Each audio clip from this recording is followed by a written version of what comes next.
All right, hey everyone, this is Cecia once again. I decided to interview my sister Rebecca.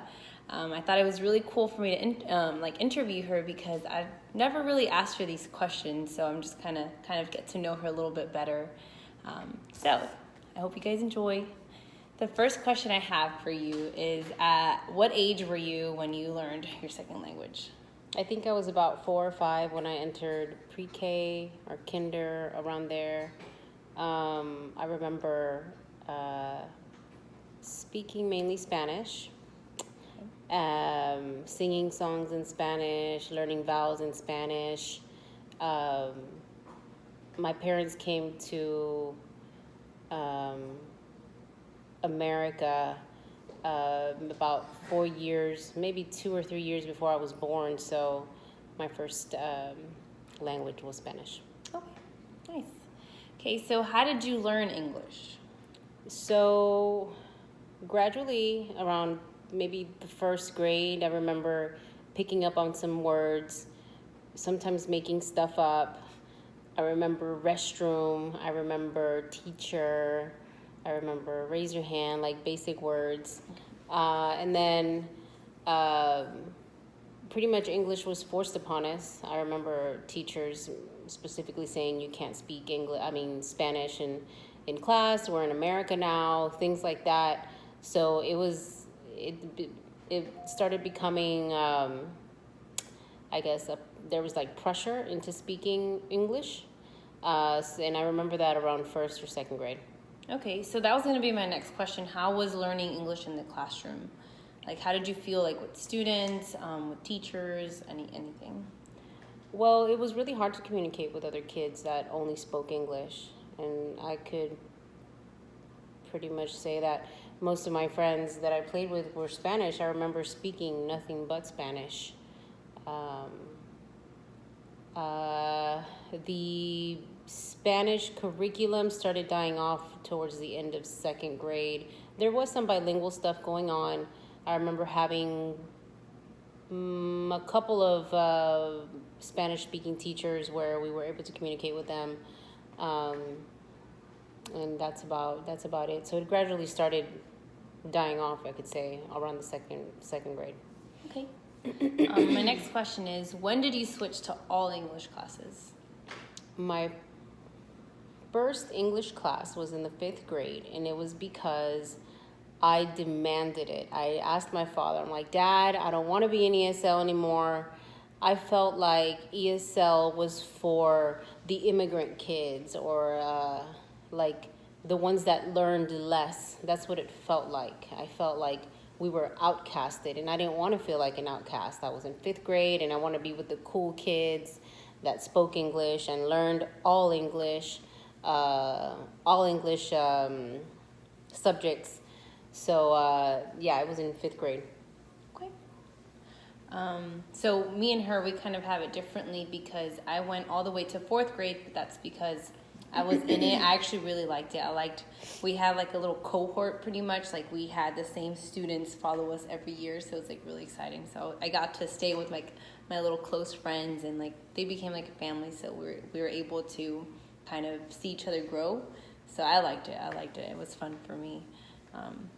Okay, so another question was, how was English learning at home? Like, I know we have an older sister, her name's Julie, but I feel like I learned English a lot more, or like it was a little bit more thorough because I had them. I had my older sisters, and I'd constantly hear them talking in English. So you only had Julie, which is our older sister. So how was that at home? I remember pretending to speak English with my older sister. We would pretend we knew English, but it would sound like we were imitating the Chinese. I just honestly would say ching chong chong, ching chong ching chong, and it was pretty funny. But we would communicate through gestures and creating English words that didn't exist. And then our parents, they didn't know a lick of English. They just spoke Spanish, so it was purely Spanish. And you know what? To add on to that, to like the English and the Spanish, it took some time for for I guess us, my older sister has more difficulty with it, like pronouncing certain words, like rolling the R's. Like we'll say English words differently because we're thinking in Spanish. I can agree.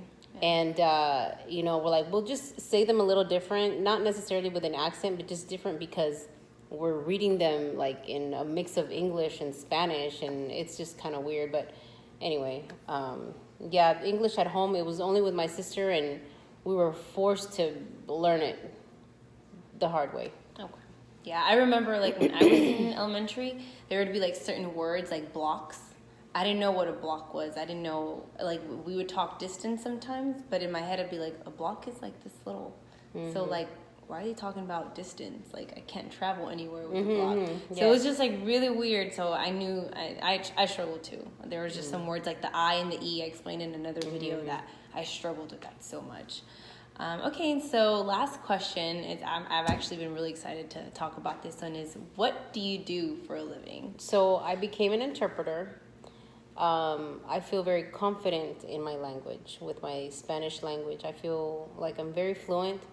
I forgot to add that Spanish at home was very strict because of my mother.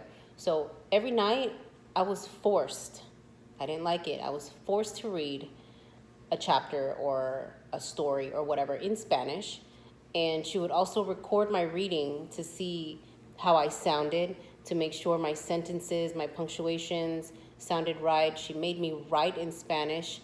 And we also had a lot of Bible study at home, in which like we read the Bible in Spanish. So it was, all that has helped me in my career. I never ever thought that I would be an interpreter, but I've been an interpreter for 5 years. Prior to that, I have always used my language in all of my jobs, all of them. I worked in insurance, I worked in retail, I worked in, I can't remember right now too much, but most of my career has been in insurance and in the medical field, and I'm using it now, and I'm a medical interpreter for the county hospital, and I feel confident with it, and I owe that to my parents. I owe that to them, that I was able to learn it so well. And I'm still learning it. There's still like high register words that I still have yet to learn. So that's what I do. I'm an interpreter, and I enjoy it very much. Awesome. And I also want to add that she's going to school for something else. What are you going to school for? So I decided to pick up on sign language 2 years ago. I figured, okay, well, my career has to go somewhere else, and I've just kind of like hit a, what do you call that, like plateau, where I'm like, okay, well, what do I do now? I can be a court interpreter, medical interpreter, interpreter at school. I can be an interpreter for anything in Spanish, and I just felt like I just hit a plateau where I'm like, well, I want to learn something else. I want to extend my career, so I decided to learn sign language, and that has been a very difficult journey. It's not an easy language by any means, and I think it's just as hard as trying to learn French or Arabic. It's just as hard. It's very, very difficult. So I commend anybody that's actually trying to learn Spanish. It's a very difficult language to learn, with the past tense, the future tense, all those tense verbs that you have to learn in Spanish are crazy. Well, it happens in sign language as well.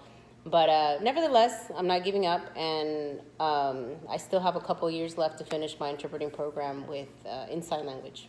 Awesome. Can you interpret something like in sign language for us?